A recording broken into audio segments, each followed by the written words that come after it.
সাকিব ভাইয়া নায়িকাকে নিয়ে কোথায় যাচ্ছেন আপনি? শুটিং এ নায়িকাকে জিজ্ঞেস করো কোথায় যাচ্ছে, জানলা খোলো।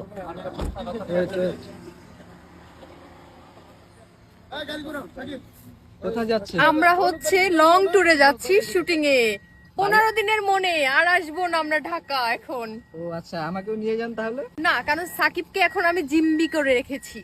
জিম্মি করে রাখছেন? আরেকজন হলে তো চিন্তাই যাবো না। তাই নাকি? ঘুরতে যাচ্ছে।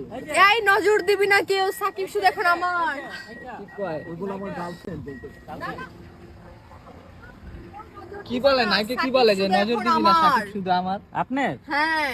আহা, কেরাস এই খেয়ে তাহলে গেছে সাকিব ভাই মানে এত মানুষের কিভাবে টাইম দিব আমি বুঝতেছি না। পুরা কেরাস ঠিক খেয়ে আছে, গেছে। মানে সাকিবের নিলাম। জন্য আমি বলি চাপো, সাকিবের জন্য চাপো। সবাই পাগল, কিন্তু সাকিব কারোর জন্য এই দাঁড়ান দাঁড়ান, আপনারা কি ভাবতেছেন? এটা সত্যি সত্যি জুনিয়র সাকিবের নতুন গার্লফ্রেন্ড? এটা আসলে আপনারা ভাববেন না কেন? আপনাদের তো না ভাবার কোনো কারণ নাই।